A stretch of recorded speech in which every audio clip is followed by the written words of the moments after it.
Hello dear students, welcome back to smart knowledge. प्यारे बच्चों, आज की जो वीडियो है उसमें हम डिस्कस करने वाले हैं, सॉल्यूशन करने वाले हैं common annual school examination for class 9th। Subject रहेगा हिंदी। काफ़ी इम्पोर्टेंट रहने वाली है बच्चों ये वीडियो आपके लिए, क्योंकि यहाँ से आप कवर करने वाले हो very important previous year questions और इम्पोर्टेंट क्वेश्चंस। ठीक है, सभी हम यहाँ से कवर करेंगे। मॉर्निंग शिफ्ट के बच्चों का जो एग्ज़ाम होना है ये होना है 21 फरवरी को मॉर्निंग शिफ्ट के लिए, और 23 फरवरी को जो है एग्ज़ाम रहेगा इवनिंग शिफ्ट के बच्चों के लिए। ठीक है, तो दोनों ही जो शिफ्ट हैं उनके लिए ये वीडियो काफ़ी हेल्पफुल रहेगी। सो वीडियो को एंड तक ज़रूर देखिएगा, और जितने भी प्रैक्टिस पेपर आपके साथ शेयर किए जाएं उन सभी को बहुत अच्छे से आपको करना है, और ताकि आप एनुअल में बहुत अच्छा स्कोर कर पाओ। और उनका लिंक आपको कहाँ मिलेगा? आपको मिलेगा या तो इस वीडियो के एंड में जो प्लेलिस्ट का लिंक मिलेगा, या फिर डिस्क्रिप्शन बॉक्स है वहाँ पे क्लास 9th के नाम से आपको कंप्लीट प्लेलिस्ट का लिंक मिलेगा, वहाँ से आप उनको सॉल्व कर सकते हो। Now let's start. समय रहेगा 3 घंटे, मैक्सिमम मार्क्स आपके रहेंगे 80। ठीक है, अब यहाँ पे सामान्य निर्देश दिए गए हैं तो इनको एक बार देख लेते हैं। इनको बहुत सावधानी से पढ़िए और उनका सख्ती से अनुपालन कीजिए। तो ये देखिए, जो पेपर है उसमें कुल 15 क्वेश्चन आपको मिलेंगे। 4 इसमें सेक्शन मिलेंगे, क, ख, ग और घ। ठीक है, खंड क में कुल 2 प्रश्न हैं जिनमें उप प्रश्नों की संख्या 10 है। खंड ख में कुल 4 प्रश्न हैं जिनमें उप प्रश्नों की संख्या 20 है। ठीक है, खंड ग में कुल 5 प्रश्न हैं जिनमें उप प्रश्नों की संख्या आपकी 21 रहेगी। खंड घ में कुल 4 प्रश्न हैं और सभी प्रश्नों के साथ उनके विकल्प भी दिए गए हैं। सबसे पहले खंड क दिया गया है। देखिए, सबसे पहले खंड क में अपठित बोध आपको दिया गया है, तो इसको एक बार अच्छे से पढ़ना है और प्रश्नों के उत्तर आपको करने हैं।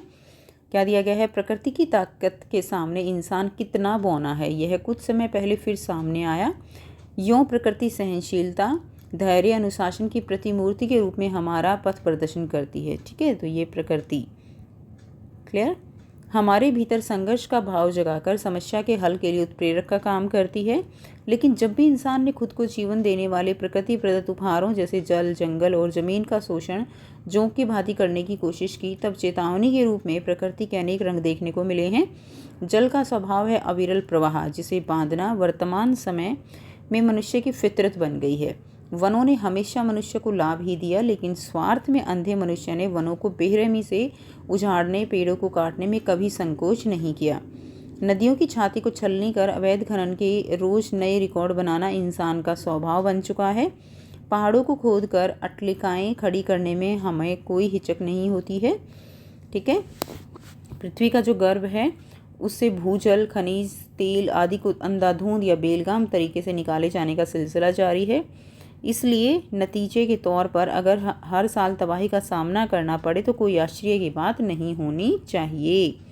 ठीक है, तो लगातार हम प्रकृति को जो है नुकसान पहुंचा रहे हैं, तो हमें उसके जो रिज़ल्ट हैं उनके लिए भी तैयार रहना चाहिए। हमें याद रखना होगा कि जब भी प्रकृति अपना अनुशासन तोड़ती है तब भारी तबाही का मंजर ही सामने आता है।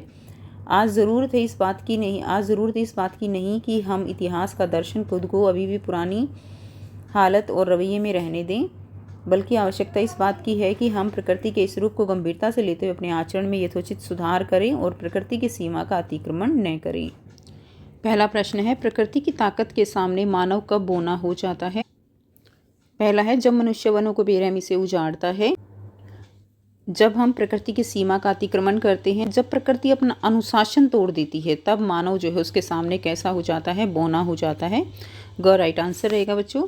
प्रकृति का अनुशासन तोड़ने का क्या परिणाम होता है? तो देखिए, प्रकृति जब अपना अनुशासन तोड़ती है तो हमें किसका क्या देखना पड़ता है? हमें भारी तबाही का मंजर जो है वो देखना पड़ता है। नेक्स्ट देखिए, जल का स्वभाव है अविरल प्रवाह, जिसे बांधना वर्तमान समय में मनुष्य की फितरत बन गई है। यहाँ अविरल का क्या अर्थ है?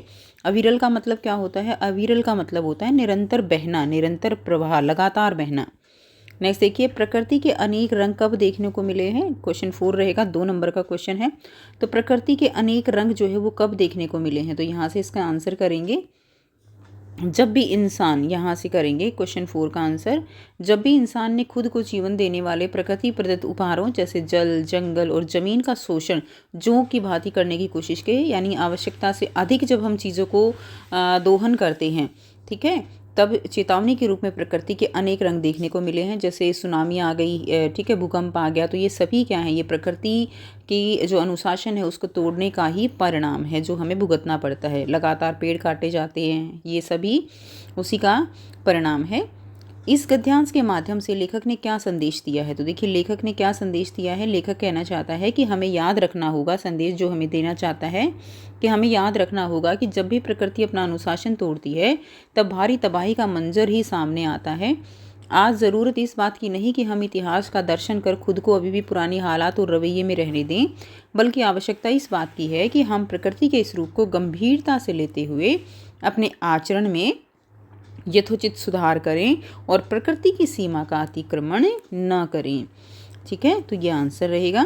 अगला क्वेश्चन है, निम्नलिखित काव्यांश को ध्यानपूर्वक पढ़कर पूछे गए प्रश्नों के उत्तर आपको लिखने हैं। क्वेश्चन नंबर 2 रहेगा, पुरुष हो पुरुषार्थ करो उठो, पुरुष क्या पुरुषार्थ हुआ न जो, हृदय की सब दुर्बलता तजो, प्रबल जो तुम में पुरुषार्थ हो, सुलभ कौन तुम्हें न पदार्थ हो, प्रगति के पथ में विचरो उठो, पुरुष हो पुरुषार्थ करो उठो, न पुरुषार्थ बिना कुछ स्वार्थ है, न पुरुषार्थ बिना परमार्थ है, समझ लो यह बात यथार्थ है कि पुरुषार्थ ही पुरुषार्थ है।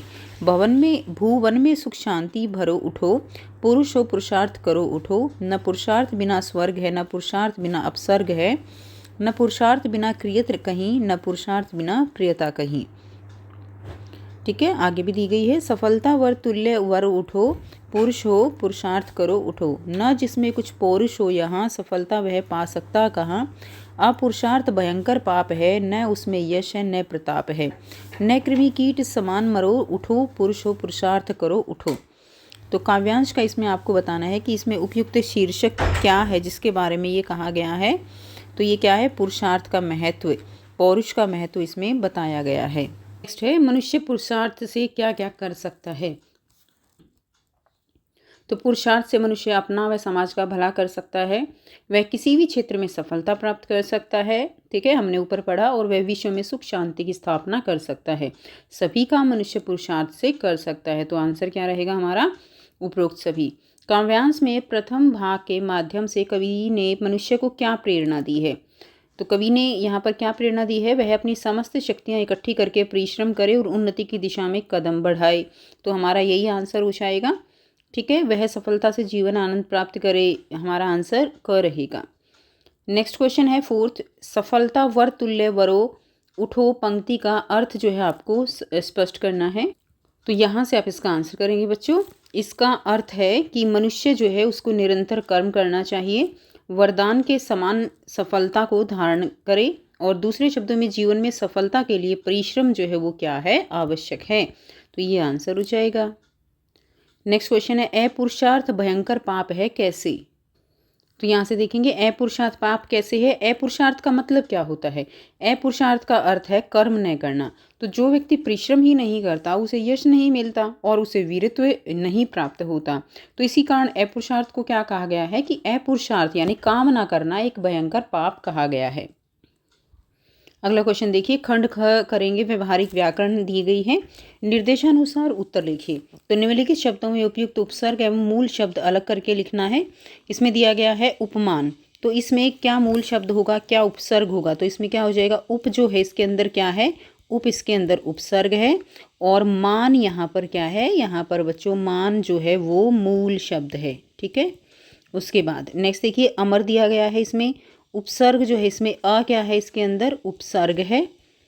ठीक है, और इसमें मर क्या है, मर इसके अंदर मूल शब्द है। क्लियर।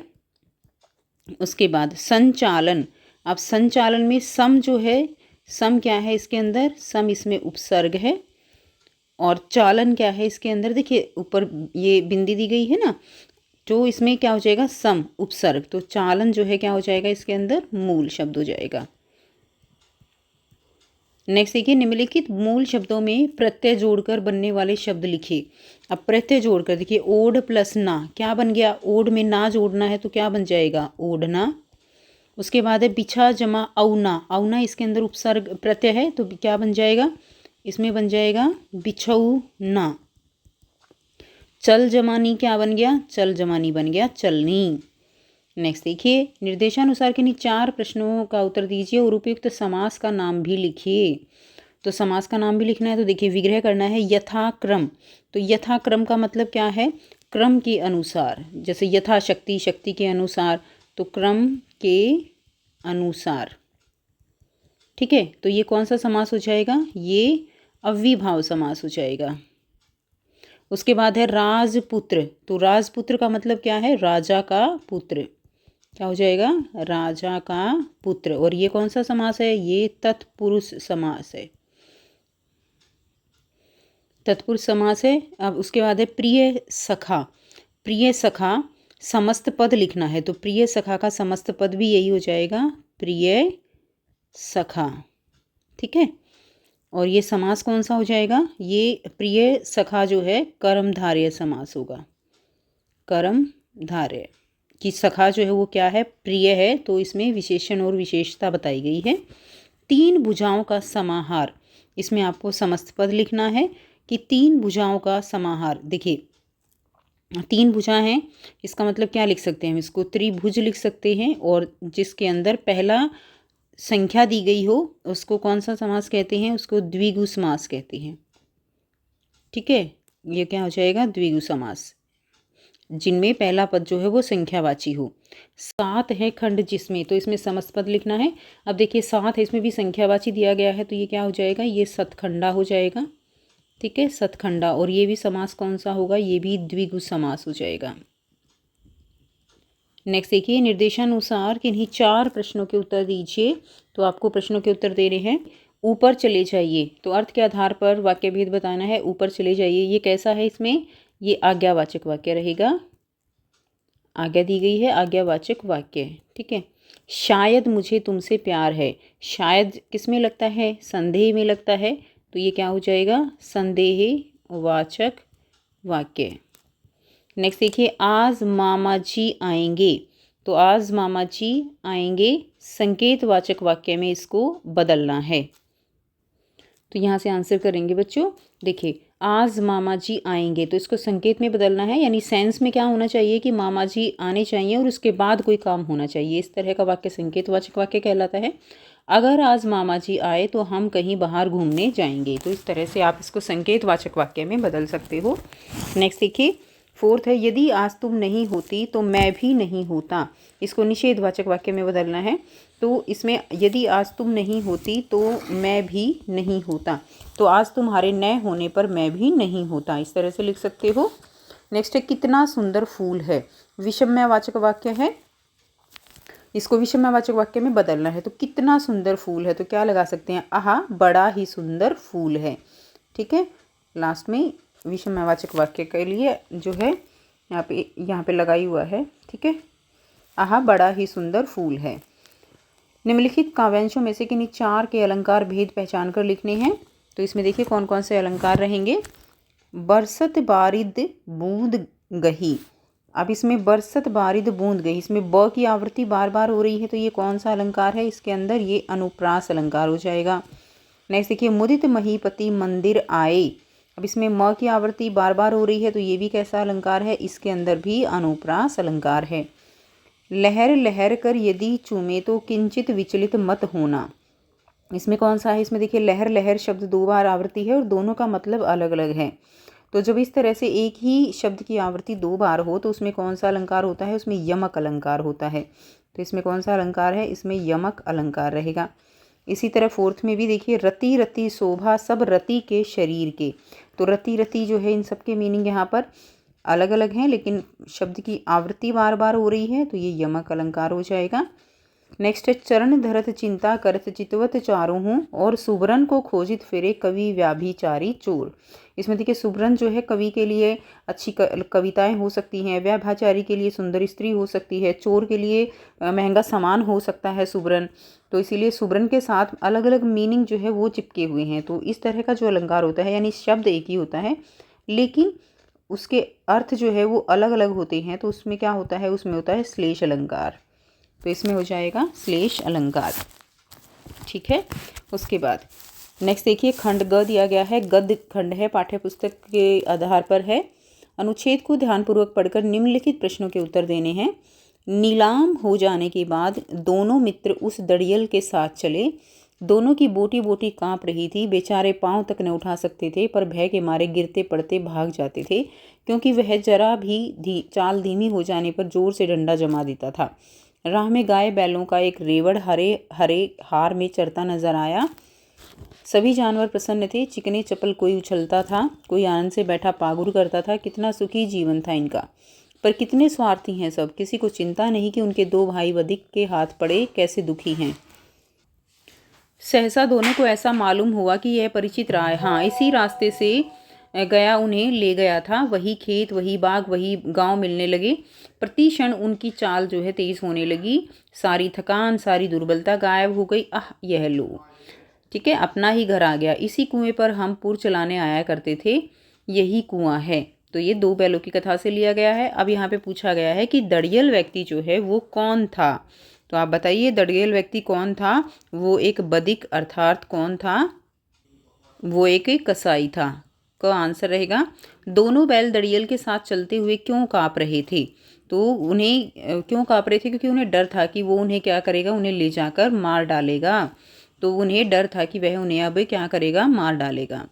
नेक्स्ट है, बैलों को किनका जीवन अधिक सुखमय लगा। तो बैलों को किनका जीवन सुखमय लगा, जो भी उसको रास्ते में मिले थे। यहाँ पे आया हुआ है ना कि सभी जानवर प्रसन्न थे, और रास्ते में जो है उनको जो गाय मिली थी, गाय बैल जो बैल है उनका एक रेवड़ हरे हरे जो चारा है उसमें नज़र आया था। ठीक है, तो क्या आएगा, जो राह में मिले गाय बैलों के झुंड का, उनका जीवन उनको सुखमय लगा। दोनों बैलों की चाल अचानक तेज़ क्यों हो गई, क्योंकि उनको लगा कि वो जिस रास्ते से जा रहे हैं वो रास्ता कैसा है, वो रास्ता परिचित है।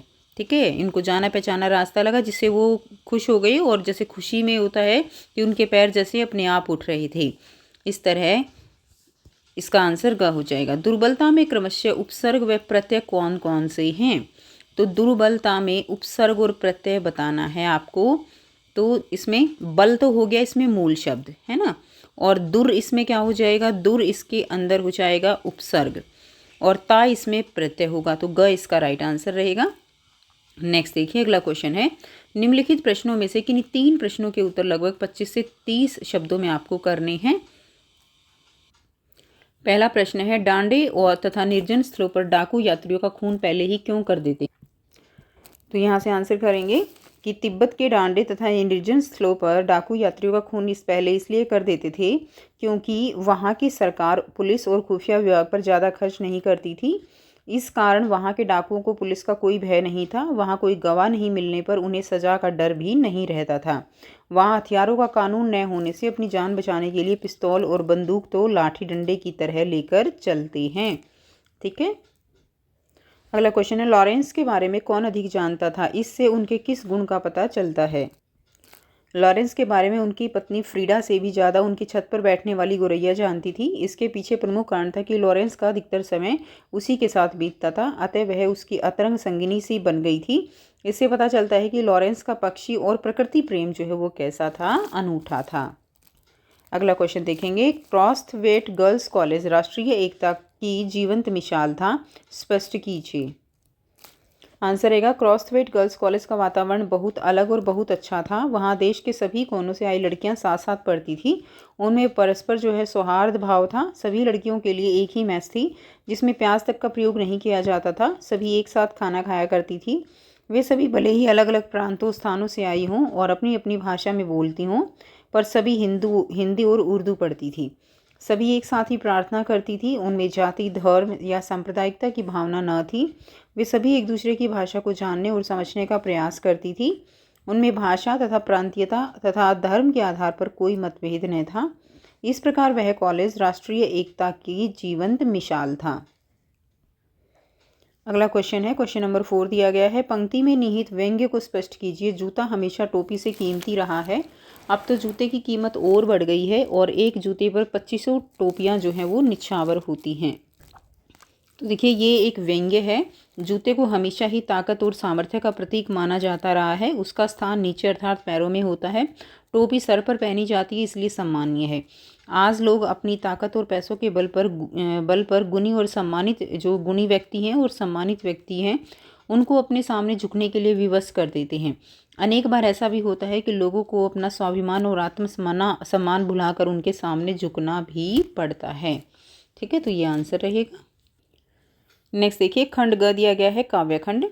अनुच्छेद को ध्यानपूर्वक पढ़कर निम्नलिखित प्रश्नों के उत्तर देने हैं। पखापखी के कारणे सब जग रहा भुलान, निरपक होई के हरि भजे सोई संत सुजान। ठीक है, कबीर जी के अनुसार किसके कारण पूरा संसार भक्ति के वास्तविक मार्ग को भूल गया है? तो पूरा संसार जो है भक्ति के वास्तविक मार्ग को भूल गया है, किसके कारण? तो पक्ष विपक्ष के कारण जो है पूरा जो संसार है वो भक्ति के मार्ग को भूल चुका है। ठीक है, पखापखी यानी पक्ष विपक्ष के कारण। सब जग रहा भुलान, निरपक होई के हरि भजे सोई संत सुजान। कि बिना पक्ष विपक्ष के जो भगवान के भजन करे, ठीक है, वही सच्ची श्रद्धा के साथ जो है भजन करेगा तो भगवान को प्राप्त कर सकता है। तो हरिभजन के लिए किस भावना का होना आवश्यक है? तो किस भावना का? मन में जो है वो निष्पक्षता की भावना का होना आवश्यक है भगवान के भजन के लिए। निरपक होई के हरि भजे सोई संत सुजान, इस पंक्ति से क्या आशय है? तो पंक्ति से जो आशय है वो क्या रहेगा? देखिए, मनुष्य को बिना किसी पक्ष विपक्ष के भक्ति का मार्ग अपनाना चाहिए, बिल्कुल ठीक है। मनुष्य को बिना किसी तर्क वितर्क के भगवान का भजन करना चाहिए, ये भी ठीक है।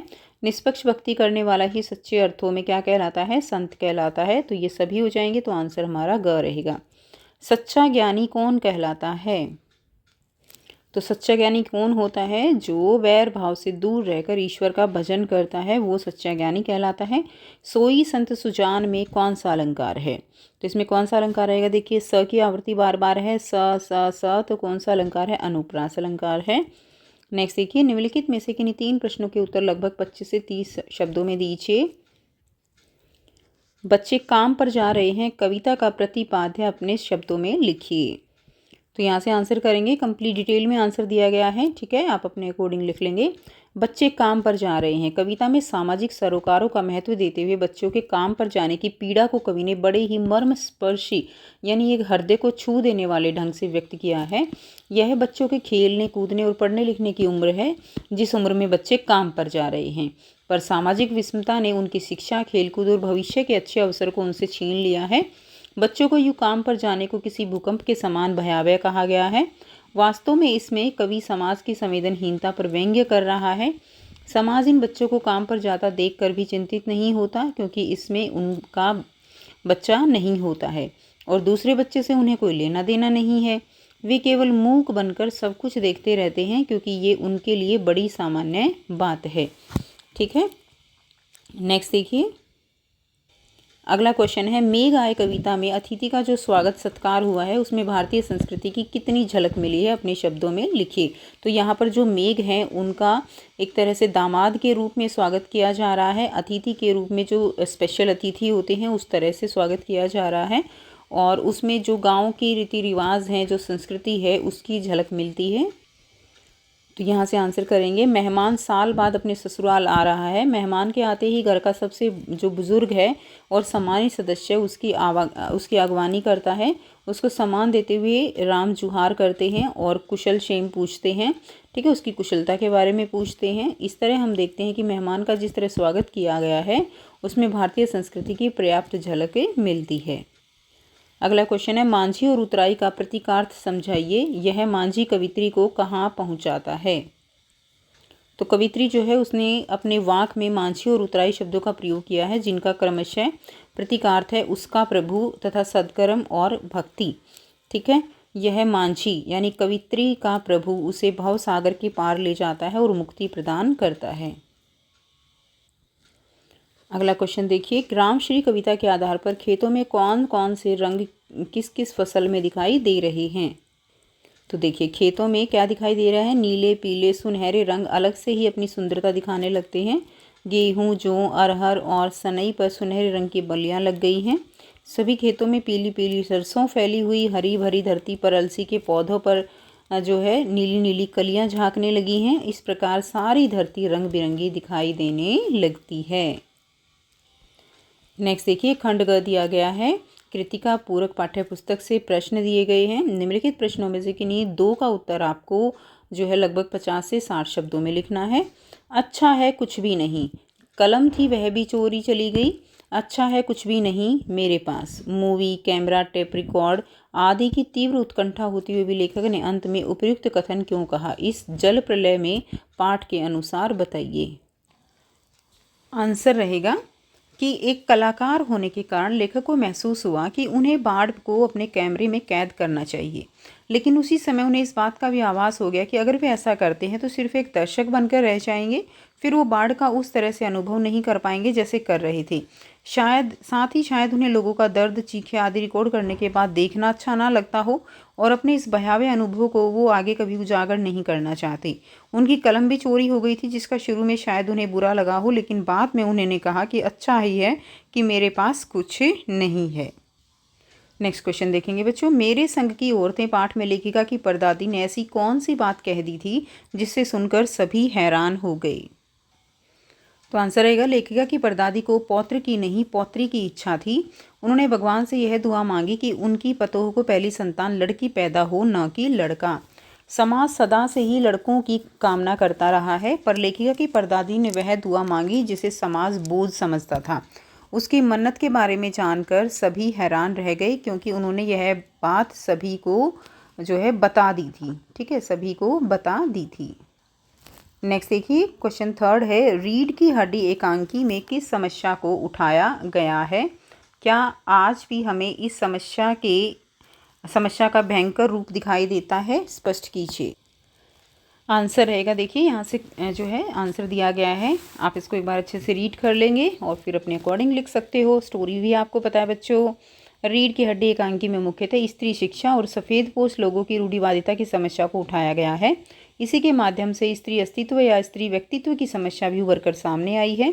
समाज में रूढ़िवादी दृष्टिकोण बनाए रखने वाले लोग जो है वो दोहरा व्यक्तित्व रखते हैं।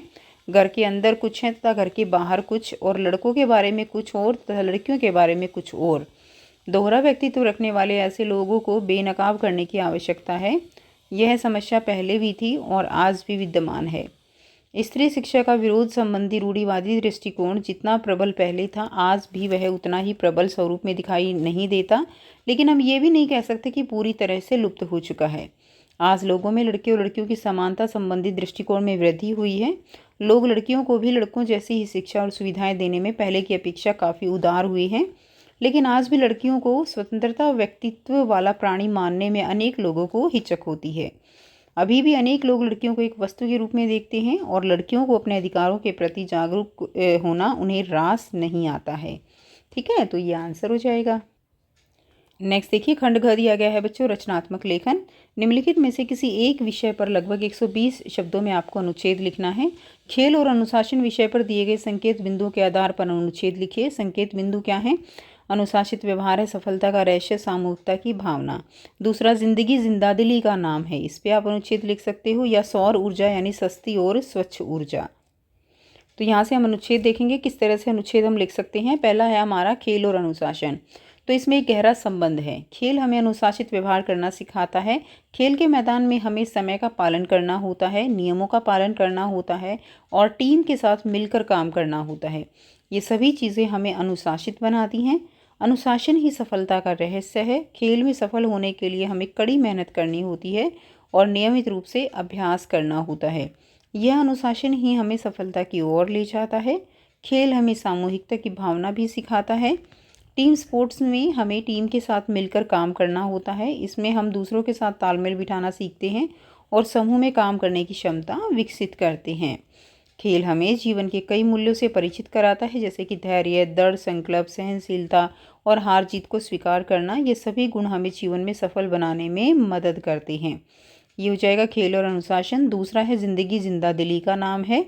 तो आप इसको भी एक बार अच्छे से रीड कर लीजिएगा वीडियो पॉज करके, कि ज़िंदगी में हमें किस तरह से जीना चाहिए। वो हमें जीवन को खुलकर जीना, उसी का नाम क्या होता है? जिंदादिली होता है।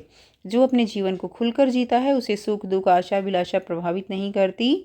आज ही ज़िंदगी की हर खुशी के मज़े ले लें और मस्ती से जिए, यही जीवन की वास्तविक सुख है। ज़िंदगी में सपनों को पूरा करने के लिए आज का सही उपयोग करें और यह भी ध्यान रखें कि बीता हुआ समय फिर कभी वापस नहीं आता है। ठीक है, तो इसको बच्चे एक बार अच्छे से रीड कर लीजिएगा आप। कंप्लीट आंसर ये दिया गया है। उसके बाद नेक्स्ट है सौर ऊर्जा। तो सौर ऊर्जा में देखेंगे सूर्य की किरणों से प्राप्त ऊर्जा है सौर ऊर्जा, जो स्वच्छ और नवीकरणीय स्रोत के रूप में उभरी है। यह ऊर्जा स्रोत पर्यावरणीय दृष्टिकोण से अत्यंत महत्वपूर्ण है, क्योंकि यह जलवायु परिवर्तन को कम करने में सहायक होती है।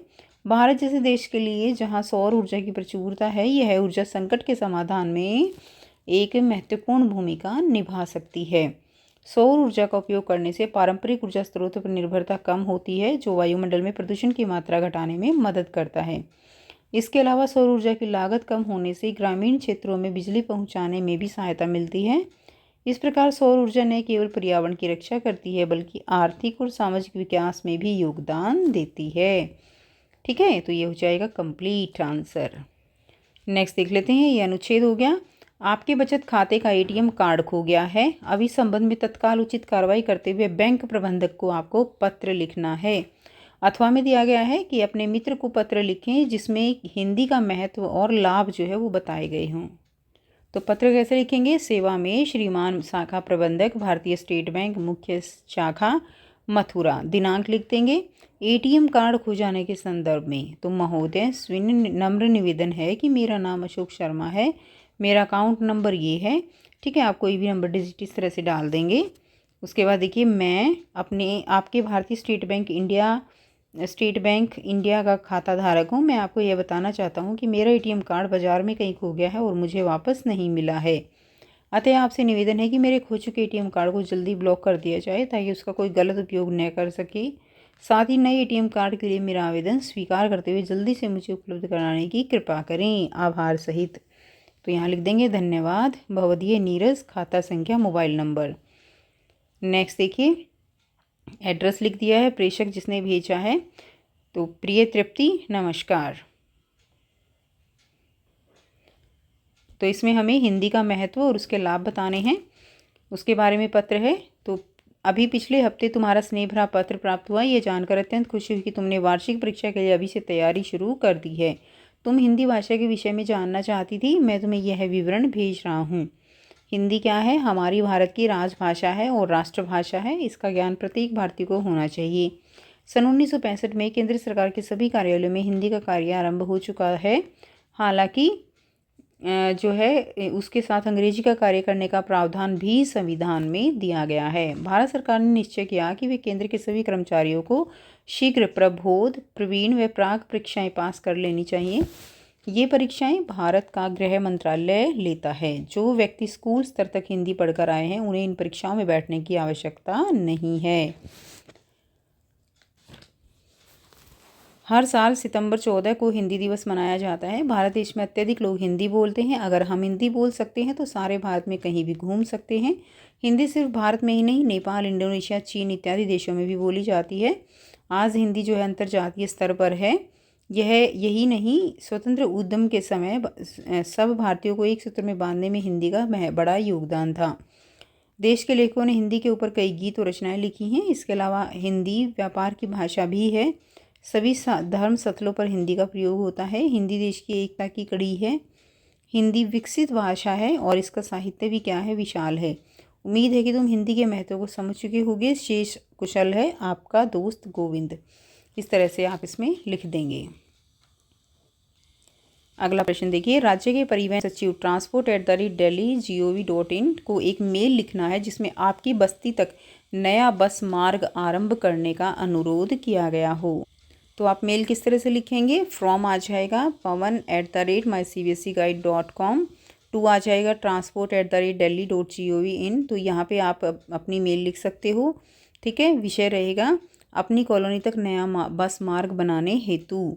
तो महोदय, मैं उत्तर पश्चिम दिल्ली के विकासपुरी डी ब्लॉक का निवासी हूँ। हमारे क्षेत्र में बड़ी जनसंख्या निवास करती है, जिसमें अधिकांश लोग दिल्ली के विभिन्न भागों में कार्यरत हैं। हमारी कॉलोनी से कोई बस नहीं चलती। अतः आपसे अनुरोध है कि विकासपुरी डी ब्लॉक तक एक नया बस मार्ग आरंभ करने की कृपा करें। मुझे विश्वास है कि आप इसे गंभीरता से लेते हुए संबंधित अधिकारियों को इसके लिए उचित निर्देश देंगे। ठीक है, पवन। अगला क्वेश्चन देखिए, अथवा में दिया गया है, देखते ही देखते ओले बरसने लगे, टेनिस बॉल जैसे बड़े बड़े, पहले कभी नहीं देखे ऐसे ओले। विषय पर एक लघु कथा आपको लिखनी है। तो देखिए, सांगानेर में शुक्रवार को लघु कथा बनानी है ना, तो आप किसी भी तरह बना सकते हो, ये हिंट दिया जा रहा है, आप अपने तरीके से लिख सकते हो। सांगानेर में शुक्रवार को दोपहर बाद एकदम से मौसम बदला और आंधी बारिश का दौर शुरू हो गया। शाम के करीब 4 बजे से बारिश के साथ पहले चने और बेर के बराबर ओले गिरे। 5-10 मिनट हल्के ओले गिरने के बाद दौर थम गया, लेकिन कुछ ही देर बाद फिर ओले बरसने लगे। सिविल लाइन, गोपालगंज, गोविंद बाजार से बड़ा बाजार तक जमकर ओलावृष्टि हुई। इस दौरान कहीं नींबू के आकार के, कहीं टेनिस बॉल के आकार के तक के गोले गिरे हैं। ओलावृष्टि और तेज बारिश ने कुछ समय के लिए जनजीवन अस्त व्यस्त कर दिया। मुख्य बाजारों में, यहाँ तक कुछ दुकानों में भी पानी भर गया। मकानों की छतों, चादरों, वाहनों पर जब ओले गिरे तो ऐसा प्रतीत हो रहा था जैसे आसमान से पत्थर बरस रहे हों। मकरोनिया क्षेत्र में तो करीब टेनिस बॉल के आकार के ओले ज़मीन पर गिरे। काफ़ी देर तक ओले शहर की सड़कों पर बिखरे थे। घरों की चादर और छप्पर उड़ गए, कई वाहन के तो कांच टूट गए। मंडियों में भी अनाज भीग गया। प्रशासन भी सर्वे के नाम पर पलड़ा झाड़ने का प्रयास करता नजर आ रहा था। समिति प्रबंधकों को त्रिपाल बिछाकर माल को सुरक्षित रखने के निर्देश दिए गए। तो इस तरह से आप इसको पूरा कर सकते हो। नेक्स्ट देखिए, मारपीट करने वाले एक छात्र और अनुशासन समिति के अध्यक्ष का संवाद जो है लगभग 50 शब्दों में आपको लिखना है। तो पहले में तो जो संवाद है वो लिखना है। दूसरे में अथवा में दिया गया है, आप रोमिल टिक्कू और रोमिला टिक्कू हैं और गैर सरकारी संगठन मिलाप के अध्यक्ष की अध्यक्षा हैं। आपका संगठन खेलों में उत्कृष्ट प्रदर्शन हेतु विद्यार्थियों को छात्रवृत्ति देना चाहता है। जन सामान्य को उसकी जानकारी देने के लिए लगभग 80 शब्दों में एक दूसरे को सूचना तैयार करनी है। सबसे पहले तो संवाद देखेंगे। कक्षा में एक छात्र ने दूसरे छात्र की पिटाई कर दी और इसके लिखित मिलने पर जो है अभियुक्त छात्र को अनुशासन समिति के अध्यक्ष ने अपने कार्यालय में बुलाया। उनके बीच की बातचीत जो है इस प्रकार हुई होगी। अध्यक्ष, कहो गोविंद, तुम्हारे विरुद्ध किशोर ने मारपीट की शिकायत की है। तुम तो अच्छे छात्र हो, फिर यह मारपीट क्यों? छात्र कहता है, सर मैं पिछले 5 साल से विद्यालय में पढ़ रहा हूँ, मेरे विरुद्ध आपको कोई शिकायत न मिली होगी, पर उस दिन किशोर ने मुझे जानबूझकर छेड़ा और जब गाली दी तो मैंने उसकी पिटाई कर दी। अध्यक्ष कहता है, तुम जैसे अच्छे छात्र से सद्व्यवहार की आशा की जाती है, तुम्हें किशोर के साथ मारपीट न करके उसके दुर्व्यवहार की शिकायत अपने अध्यापक या अनुशासन समिति को करनी चाहिए थी। छात्र, सॉरी सर, अब आगे आपको शिकायत का कोई मौका नहीं दूंगा, इस बार माफ़ कर दीजिए। अध्यक्ष, तो ठीक है, इस बार चेतावनी देकर छोड़ रहा हूँ, आशा है तुम अपना सद्व्यवहार बनाए रखोगे। छात्र, जी सर, जैसा आप कहें। ठीक है। अगला क्वेश्चन क्या है कि छात्रवृत्ति जो देना चाहते हैं संगठन, तो इसमें आपको लिखना है जन सामान्य को कैसे जानकारी देनी है। ठीक है, तो सूचना, देखिए सूचना लिखनी है ना, तो सूचना लिख देंगे सबसे पहले। उसके बाद जो संगठन है मिलाप संगठन, छात्रवृत्ति हेतु सूचना, दिनांक लिख देंगे। जनसाधारण को सूचित किया जाता है कि हमारा संगठन खेलकूद के लिए छात्रों को प्रशिक्षित करता है। बच्चों को खेलकूद के प्रति उदासीन करने के लिए हमारा संगठन प्रतिवर्ष उत्कृष्ट प्रदर्शन जो है हेतु छात्रवृत्ति प्रदान करता है। इसके लिए योग्य अभ्यर्थी से 20 फरवरी तक आवेदन मांगे जा रहे हैं। योग्य अभ्यर्थी अंतिम दिनांक से पहले संपर्क करें। रोमिल टिक्कू, अध्यक्ष है मिलाप संगठन। इस तरह से बच्चों आप सूचना लिख देंगे। तो ये था कंप्लीट पेपर। आई होप सारे क्वेश्चंस आपको क्लियर हैं एंड आई होप कि आपको यहाँ से कुछ हेल्प ज़रूर मिली होगी कि किस तरह से क्वेश्चंस को फ्रेम करना है। सो अगर वीडियो अच्छी लगी तो वीडियो को ज़रूर से लाइक कीजिए, शेयर कीजिए और चैनल को कीजिए सब्सक्राइब। मिलते हैं आपसे नेक्स्ट वीडियो में। Take care, bye bye and best of luck for your exam.